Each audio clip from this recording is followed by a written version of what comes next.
Livro Força de Vontade Não Funciona. Um livro para quem já tentou mudar de vida muitas e muitas vezes sem sucesso. De Benjamin Hardy, editora Leia.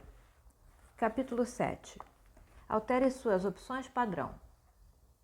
Colocando as escolhas positivas no modo automático. Se trocasse seus talheres de gaveta de cozinha, quanto tempo você levaria para parar de abrir a gaveta antiga? Apenas alterar a opção padrão de certas escolhas é um jeito fácil de mudar o comportamento imediatamente. As pessoas costumam aceitar a primeira escolha oferecida a elas. A maioria das opções padrão que desencadeiam comportamentos inconscientes na maior parte dos ambientes está longe de ser estruturada de maneira otimizada. Em muitos casos, as pessoas nem se dão conta, mas mantêm seu desempenho em níveis medíocres só porque é assim que o ambiente foi configurado. Depois de decidir que os laboratórios de informática da universidade estavam desperdiçando muito papel, a Universidade Rutgers simplesmente tornou a impressão frente e verso a opção padrão das impressoras. Esse pequeno ato economizou 7.391.065 folhas de papel no primeiro semestre, ou aproximadamente 1.280 árvores durante o ano letivo. Os alunos que não costumavam ter preferência agora são obrigados a selecionar manualmente a opção de imprimir em apenas um lado da folha. A opção econômica é facilitada enormemente ao se tornar a opção padrão. Quais são suas opções padrão de comportamento? Hoje em dia, a opção padrão de muitas pessoas é se distrair. No fim do dia, pegamos uns salgadinhos e ligamos a TV. Se eliminasse a TV e os salgadinhos, o que você faria? Minha esposa e eu eliminamos os comerciais de nossa vida. O americano médio passa 4 anos de vida assistindo a comerciais. Fizemos isso cancelando a assinatura de TV e passando a usar uma opção de serviço de streaming. Eis o desafio dos comportamentos padrão. Eles são arraigados no ambiente externo e são acionados por ele. São o padrão por um motivo, porque são inconscientes e habituais. Como o ambiente incita seu comportamento, é o ambiente que precisa ser interrompido. O vício nasce de padrões ineficientes. Na década de 1970, o psicólogo canadense Bruce K. Alexander fazia pesquisas com ratos tentando entender melhor a natureza do vício. Ele conduziu pequenos estudos nos quais um rato era colocado em uma gaiola pequena. Naquela gaiola ficavam 2 garrafas de água, uma com água comum, outra com água misturada com heroína ou cocaína. Quase 100% das vezes o rato ficava obcecado pela água batizada e bebia até morrer. O Dr. Alexander passou muito tempo se perguntando por que isso acontecia. Em 1978, ele conduziu um experimento que desde então revolucionou o modo como entendemos o vício em drogas. Com o patrocínio da Universidade Simon Fraser, Alexander e seus colegas construíram uma colônia enorme para abrigar ratos com mais de 200 vezes o tamanho de uma gaiola de laboratório comum. O experimento Parque dos Ratos culminou no principal avanço da época, a conexão fundamental entre o ambiente de uma pessoa e seu vício. No Parque dos Ratos havia muitas coisas incríveis que os ratos podiam fazer. Havia muito queijo, brinquedos, espaço aberto para brincar, correr, tubos a explorar e, o mais importante, muitos outros ratos para brincar. Também foram incluídos no Parque dos Ratos 2 garrafas de água como as usadas nos experimentos anteriores, uma com água comum e a outra com a água batizada. O interessante é que no Parque dos Ratos, os ratos quase nunca bebiam água batizada, preferindo a água comum. Nenhum dos ratos bebia água batizada por impulso e nenhum deles chegou a ter overdose, como os outros ratos tinham nas gaiolas pequenas e isoladas. Essa pesquisa sobre ratos pode ter sido relacionada a 2 acontecimentos similares entre humanos. Primeiro, os vícios generalizados que ocorreram entre as tropas norte-americanas durante a Guerra do Vietnã. Longe de casa, quase 20% dos 2,7 milhões de soldados desenvolveram vício em heroína. Em resposta à situação, o presidente Richard Nixon anunciou que criaria um novo órgão, a Agência Especial de Prevenção ao Uso Indevido de Drogas, dedicado a lutar contra o mal das drogas.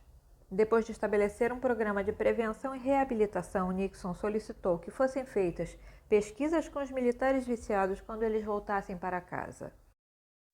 O pesquisador encarregado do trabalho foi uma psiquiatra respeitada chamada Lee Robbins, que teve acesso amplo a homens alistados no exército para poder cumprir com o trabalho.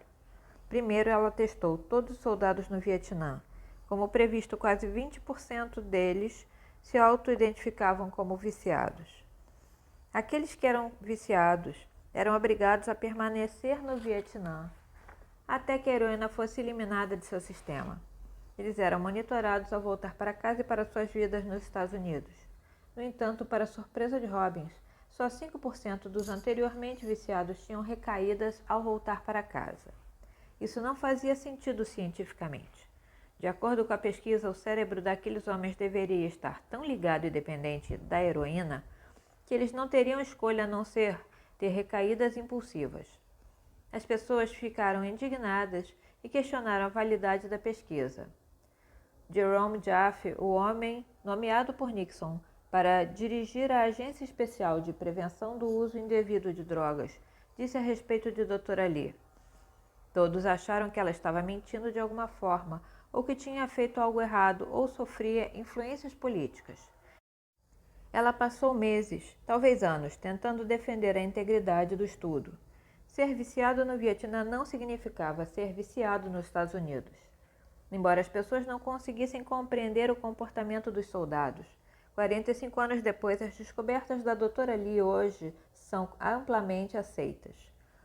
Muito do comportamento humano é inconscientemente sugestionado por seu ambiente.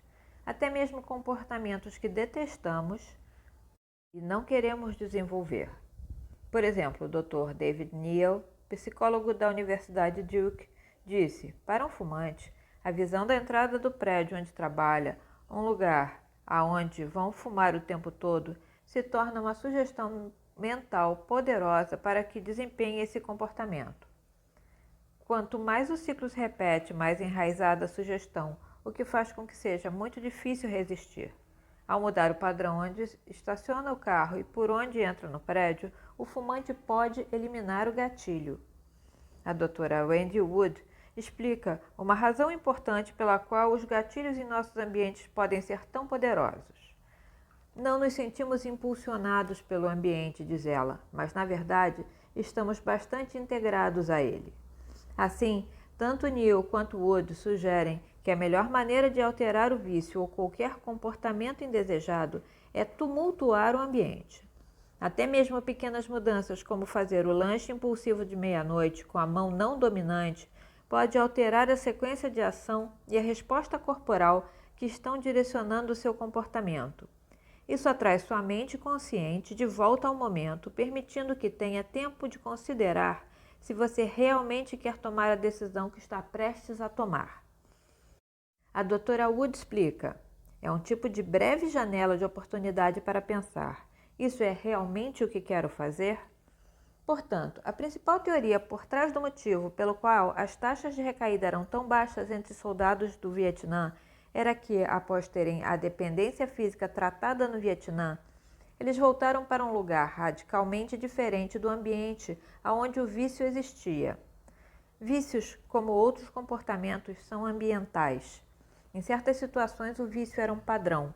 Em outras, o vício não era nem uma opção real. Fumantes, por exemplo, podem ficar horas sem nem pensar em fumar quando estão envolvidas em certas atividades ou situações. A maioria admite não sentir vontade de fumar quando está em um avião. Naquele contexto, fumar simplesmente não é uma opção. Por isso, a vontade não persiste e a mente se concentra em outra coisa. Projete seus padrões. Você vive numa cultura de vício. Seu ambiente está tomado de gatilhos e mais gatilhos, tantos que, se você não assumir o comando de seu ambiente, seu padrão será uma vida em ruínas. O padrão para a maioria das pessoas é viver em estado reativo, reagindo a mensagens, e-mails e outras notificações. O ambiente atual é simplesmente muito exaustivo, polarizado e invasivo para continuar sendo ignorado. Somos todos viciados, dependentes e partidos. A liberdade e a prosperidade nunca existiram mais disponíveis, mas também nunca estiveram mais inacessíveis. Citando Peter Drucker, em algumas centenas de anos, quando a história de nosso tempo for escrita de uma perspectiva de longo prazo, provavelmente os acontecimentos mais importantes que os historiadores verão não serão a tecnologia, nem a internet, nem o comércio virtual, mas sim uma mudança sem precedentes na condição humana. Pela primeira vez, literalmente, um número substancial e cada vez maior de pessoas tem escolhas. Pela primeira vez, elas terão que se conduzir, e a sociedade está completamente despreparada para isso. Uma estratégia de autoaprimoramento que não coloca o ambiente em primeiro plano é enganosa. Talvez funcionasse em outra era, quando você não tinha o mundo inteiro na ponta dos dedos. Mas as atrações são simplesmente potentes demais agora e a dependência da dopamina muito enraizada. Infelizmente, parece que grande parte da próxima geração corre o risco de falhar antes mesmo de embarcar realmente na vida. Nenhuma geração jamais foi tentada com distrações tão atraentes e quimicamente recompensadoras. A não ser que a próxima geração seja hipervigilante quanto a moldar seu ambiente, há poucas esperanças para ela. Os padrões mais difundidos e viciantes em nossa cultura giram em torno da tecnologia, do trabalho, da comida, das drogas, da pornografia e das pessoas. Você precisa interromper os gatilhos de seu ambiente que levam ao comportamento vicioso inconsciente. Precisa aprofundar a qualidade e a intimidade de seus relacionamentos com outras pessoas. Nossa cultura está sendo moldada para nos isolar cada vez mais uns dos outros. O vício está se tornando uma epidemia.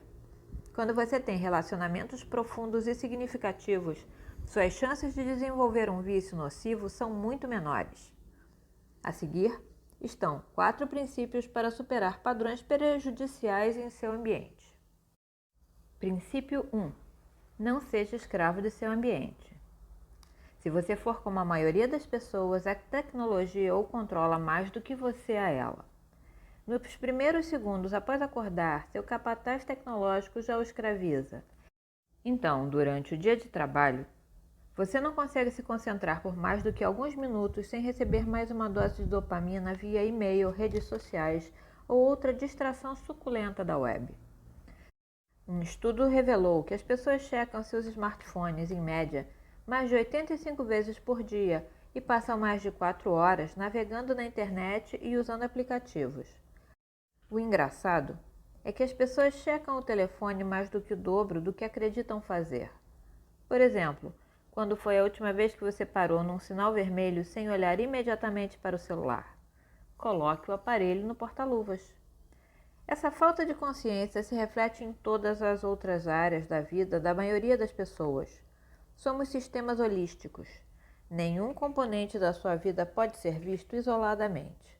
Se você passou várias horas usando tecnologia inconscientemente, como pode esperar se comprometer completamente no trabalho ou nos relacionamentos? A seguir estão alguns resultados do uso prejudicial do smartphone.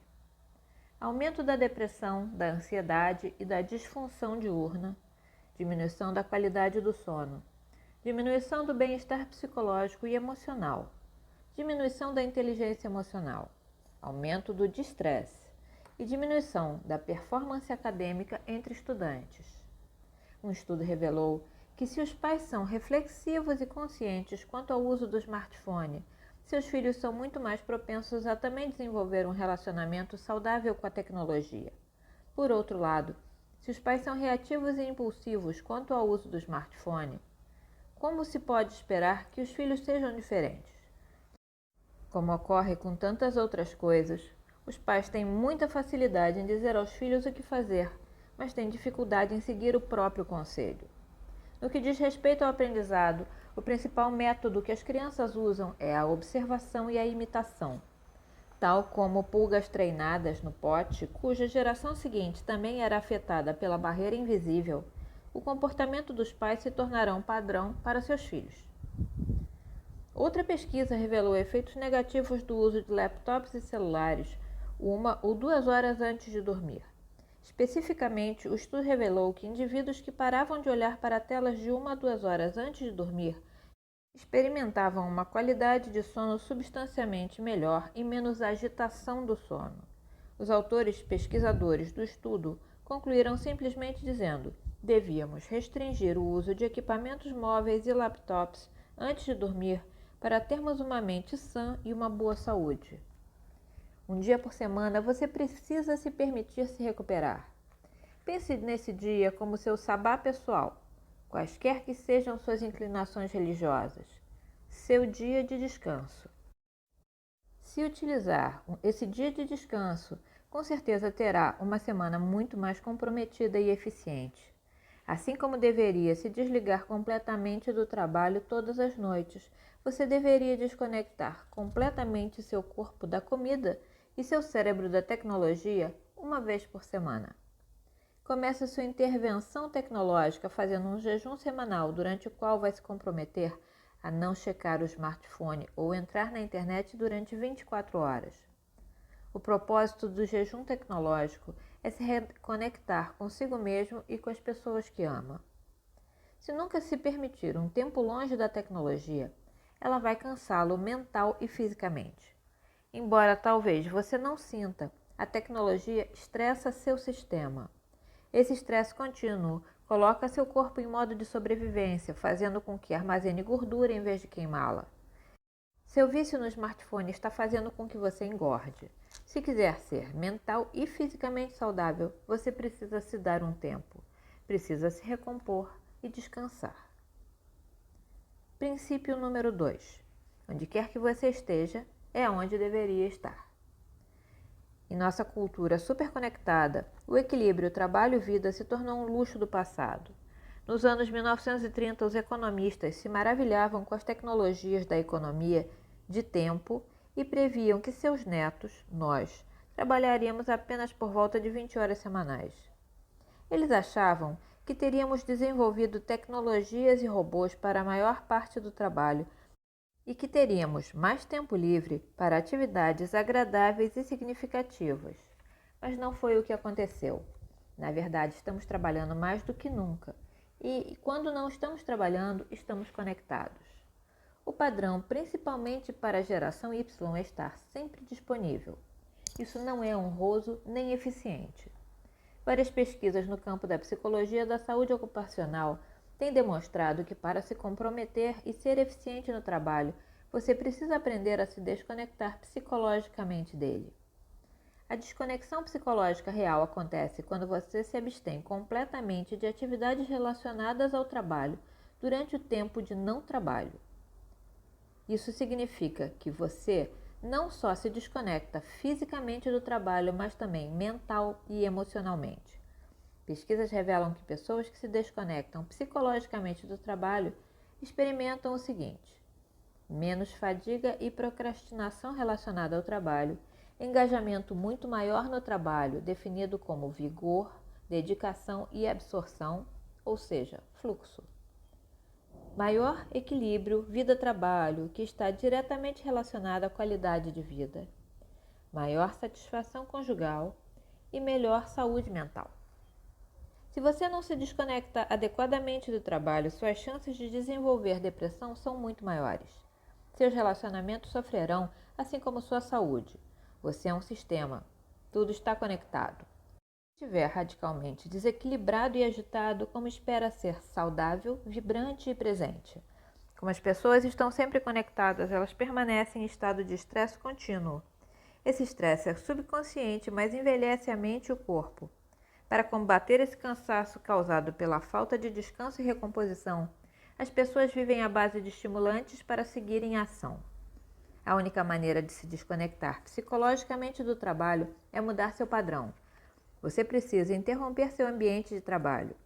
Além de determinar limites saudáveis para seu trabalho e para a tecnologia, você provavelmente precisa comunicar a seus colegas que não estará mais disponível durante determinadas horas do dia. Em vez de ficarem chateados, seus colegas vão respeitá-lo mais por se respeitar. Então, você precisa ter uma rotina, ou melhor, um ritual, em que se desconecte psicologicamente do trabalho. É quando você muda o interruptor mental de ligado para desligado, para ir para casa e estar presente com aqueles que ama. O ritual deve levar no máximo 1 ou 2 minutos. Antes de ir embora após um dia de trabalho ou especificamente para o fim de semana, escreva suas principais prioridades para o dia ou a semana seguinte. Quando você escreve seus pensamentos, sua mente não sente necessidade de tentar se lembrar deles, porque eles foram anotados e terceirizados. Se precisar enviar algum último e-mail, faça isso. Finalmente, coloque o telefone em modo avião. Isso vai servir como uma função determinante e poderosa, desencadeando um estado de fluxo. Além de colocar o celular em modo avião, deixe-o em local de trabalho ou guarde-o numa mochila. Isso vai servir como função determinante adicional, garantindo que você não seja tentado a desligar o modo avião só para dar uma olhadinha. Estabeleça um padrão mais elevado para si mesmo. Permita-se desconectar do trabalho para que possa se comprometer completamente com o restante da sua vida. Seu trabalho e todos que possam precisar de você estarão lá quando você voltar no dia seguinte. Ao escrever esse livro, com frequência, deixei o laptop no escritório em vez de levá-lo comigo para casa à noite. Isso me obrigava a não dar uma olhada sem pensar de vez em quando. Se o laptop está em casa, a tentação é muito grande. Mais uma vez, trata-se de tomar uma decisão que faça com que todas as decisões futuras se tornem mais fáceis ou irrelevantes. É tomar uma decisão e não pensar mais nela. Estabelecer condições que desencadeiem o fluxo e façam com que viver segundo seus valores mais elevados seja natural e inevitável.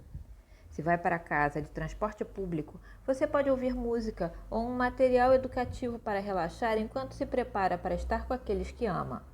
Se não for capaz de criar limites para si mesmo e para seu trabalho, você nunca vai ser totalmente eficaz. Quando está em modo focado no trabalho, você deve estar completamente indisponível, a não ser em caso de emergência. Do mesmo modo, quando está em casa com aqueles que ama, você deve estar completamente indisponível para seu trabalho e o mundo lá fora. No que diz respeito ao trabalho, quase toda emergência, na verdade, não é emergencial. Quase tudo pode esperar até a manhã seguinte. Quando você finalmente se permitir ficar indisponível, física, mental e emocionalmente, viverá uma vida muito mais presente. Você vai experimentar uma satisfação profunda ao estar presente com aqueles que mais ama. Vai estar mais atento às suas necessidades, mais cuidadoso e envolvido. Será uma pessoa melhor em seus relacionamentos. Os outros vão sentir seu amor e seu afeto mais completamente, uma vez que você estará dando a eles atenção exclusiva, algo que pode ser que eles não sintam há muito tempo, se é que um dia sentiram. Citando Dan Sullivan, onde quer que você esteja, certifique-se de estar lá. Princípio 3. Haja por instinto e intuição, não impulso e dependência. Quais são seus padrões em relação à comida e drogas viciantes, como a cafeína? Se você não for como a maioria das pessoas, não funciona sem uma dose de café pela manhã. A cafeína em si não é ruim. O problema é que ela se tornou o padrão e dependência das pessoas. Ela certamente não precisa ser um padrão. Você deveria ser capaz de funcionar sem cafeína. Ela deveria ser usada com intenção e não por compulsão. Como regra, você deveria agir baseado em instinto, não em impulso. Só porque pode fazer uma coisa não significa que vai fazê-la. E quando faz é porque você quer e não porque tem que fazer. Segundo as pesquisas, um dos principais motivos pelos quais as pessoas usam cafeína é o dia de trabalho de 8 horas. A cafeína se tornou um vício baseado num padrão cultural defasado. Para ser claro, um horário de trabalho das 9 às 17 não é fisicamente ideal, principalmente agora que a maioria de nós trabalha com a mente e não com o corpo. O trabalho mental é muito mais desgastante que o trabalho físico. Apesar de pesar apenas 1,5 kg, seu cérebro suga mais de 20% da energia do seu corpo. Você tem apenas 4 ou 5 horas de foco mental por dia. Se trabalhar com eficiência, seu trabalho deve assumir a forma de prática deliberada, na qual você faz 90 a 120 minutos de sessões poderosas seguidas de 20 a 30 minutos de recuperação num ambiente diferente. Se for usar cafeína, tecnologia ou qualquer outra coisa, faça isso com base na intuição e no instinto, não no impulso e no vício. Isso vai exigir que você seja consciente de seu ambiente, uma vez que a maioria dos ambientes, incluindo os valores culturais referentes ao trabalho, hoje está configurada para desencadear o vício e a dependência. Princípio número 4. Você precisa de conexões humanas profundas para superar o vício. O oposto do vício é a conexão. Na verdade, o vício é a manifestação da falta de conexões humanas saudáveis. O vício é produto do isolamento e da solidão e gera ainda mais isolamento e solidão. O terapeuta especializado em vícios, Craig Nacken, escreve A Psicologia Interna do Vício. Pouco na vida de uma pessoa que seja permanente e não diga respeito ao vício. A pessoa desenvolve um medo completo da intimidade e fica longe de qualquer sinal dela. Viciados com frequência acreditam que os outros são as causas de seus problemas. Eles acham que ninguém os entende. Por isso, todas as pessoas devem ser evitadas. A solidão e o isolamento criam um centro que deseja a conexão emocional com os outros. O viciado quer ficar sozinho, mas o eu morre de medo de ficar sozinho. Na palestra TED, Tudo que você pensa saber sobre vício está errado, John Hattie explica que o caminho para sair do vício são as conexões humanas profundas. As pessoas precisam acreditar que seu comportamento importa não só para si mesmas, mas também para outras pessoas. Hattie diz em sua palestra: já que puderam pagar para assistir uma palestra dessas, você teria dinheiro para beber vodka pelos próximos 6 meses. Mas vocês não vão fazer isso. E o motivo pelo qual não vão é porque alguém os está impedindo. É porque vocês têm vínculos e conexões para as quais querem estar presentes. Vocês têm um trabalho que amam e pessoas que amam. Vocês têm relacionamentos saudáveis. Uma parte importante do vício, então, é não ser capaz de suportar estar presente em sua própria vida. Quando não se tem relacionamentos saudáveis, você busca desesperadamente preencher esse vazio com outra coisa. Mais do que nunca, nossa cultura incentiva e aceita o vício. Earth, Making a Life on a Tough New Planet. O ambientalista Bill McKibben escreve: desenvolvemos um estilo de vida sem vizinhos, em média. Um americano faz hoje metade das refeições que fazia acompanhado de família e amigos há 50 anos. Em média, temos a metade de número de amigos íntimos. Apesar de estarmos fortemente conectados pela internet, as pessoas nunca se sentiram tão sozinhas. No ambiente solitário, as sugestões viciantes nunca foram mais poderosas. Assim, as pessoas caem num ciclo destrutivo, buscando constantemente normalizar seus níveis de dopamina. Infelizmente, quando você perde a confiança como resultado da busca pelo prazer, pode ser difícil conseguir apoio social.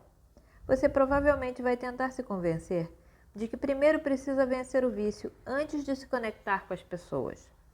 Afinal, quem ia querer estar em um relacionamento com você agora? Como resultado, você recorre à força de vontade numa tentativa de abandonar o vício, permanecendo o tempo todo isolado das pessoas que poderiam ajudá-lo. A representação clássica da areia movediça nos filmes é incorreta.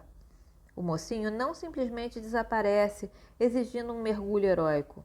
A areia movediça de verdade não suga você para dentro e o cospe de volta. Ela mata por desidratação. O motivo pelo qual as pessoas morrem na areia movediça é porque estão sozinhas, sem ninguém que as ajude a sair. Enquanto lutam para sair, afundam cada vez mais na areia até que apenas a cabeça fique para fora. Assim, não importa quanta força de vontade elas empenhem, seus esforços só fazem com que fiquem cada vez mais presas. A força de vontade não funciona, assim como não funciona tentar sair sozinho. Assim como é necessário que alguém puxe a pessoa presa na areia movediça, se quiser sobreviver ao vício, você precisa do apoio social para tirá-lo de vícios aparentemente inofensivos, como as redes sociais e a cafeína. Qualquer tentativa de sair sozinho através da tensão extrema só vai afundá-lo cada vez mais. Uma amiga recentemente se internou num centro de reabilitação por 6 meses. Ela se certificou de que o ambiente ficasse longe o suficiente de sua cidade natal, onde sua história, sua bagagem e seus gatilhos estavam. Logo percebeu que o novo ambiente era otimizado para fazê-la enfrentar seu lado negativo, os demônios internos que ela suprimia havia anos. Durante os primeiros 2 meses em que estava em tratamento, sua reação foi se excluir do grupo. No entanto, com o tempo, ela passou a perceber que o único caminho para deixar o vício é se abrir. A vulnerabilidade é essencial. A conexão é crucial e pode ser assustadora, principalmente quando você se magoou tantas vezes como a minha amiga. Joe Polish, especialista em marketing em vício, é um forte defensor da mudança da narrativa cultural que envolve o vício. Em vez de enxergar os viciados como pessoas ruins, é importante ver o vício pelo que ele realmente é. Uma solução. É uma solução para a dor. Uma hora, todo viciado, e na verdade toda pessoa que busque a cura permanente e a transformação em sua vida, precisa encarar a mesma realidade amarga que minha amiga teve que enfrentar. Você não vai superar um vício com força de vontade. Você não vai mudar sua vida sozinho. Você precisa das pessoas. Precisa aprender a confiar nos outros. A transformação só vai acontecer por meio da colaboração, o que exige 2 ou mais pessoas. O todo se torna mais do que a soma das partes. Em vez de tentar criar a si mesmo, você se entrega completamente a outra pessoa e se dedica a uma causa na qual acredita. O psicólogo Viktor Frankl disse: "O verdadeiro significado da vida é ser descoberto no mundo e não dentro do homem ou de sua própria psique." Chama essa característica construtiva de autotranscendência da existência humana. Quanto mais a pessoa se esquece de si mesma, entregando-se a uma causa a qual servir ou a outra pessoa para amar, mais humana ela se torna e mais se realiza. O que se chama de autorrealização não é um objetivo inteiramente alcançável, pelo simples motivo de que, quanto mais uma pessoa se esforça para alcançá-la, mais se afasta dela. Em outras palavras, a autorrealização só é possível como consequência da autotranscendência.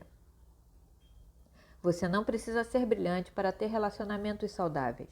Só precisa ser verdadeiro e genuíno. Você precisa estar presente e se importar de fato com as pessoas. Isso vai exigir que você mantenha o celular longe por longos intervalos. Também vai exigir que você seja sincero quanto a seus valores, suas crenças e seus objetivos. Se não puder ser honesto com os outros sobre quem você é, seus relacionamentos serão rasos. Você deve se rodear de pessoas que o amam a ponto de estabelecer um limite alto para você. Às vezes isso significa que você vai decepcioná-las, mas quando você consegue se comunicar com sinceridade, as pessoas são bastante compreensivas. Não existe absolutamente nada mais importante na vida do que as pessoas. Nada. Nem mesmo o trabalho brilhante e impactante que você faz, sobretudo no que diz respeito a seu cônjuge, seus filhos, seus familiares e amigos próximos. Esses relacionamentos são de onde podem e devem vir sua alegria e seu propósito mais profundos. Esses relacionamentos são o que o motiva a ser e fazer o melhor na vida. Podem servir como um motivador incrível. No que diz respeito a mim, minha esposa e meus 3 filhos são o motivo pelo qual ativamente moldei minha vida e meu ambiente como fiz. Meu objetivo principal na vida é proporcionar o melhor para eles e deixá-los orgulhosos. Fim do capítulo 7.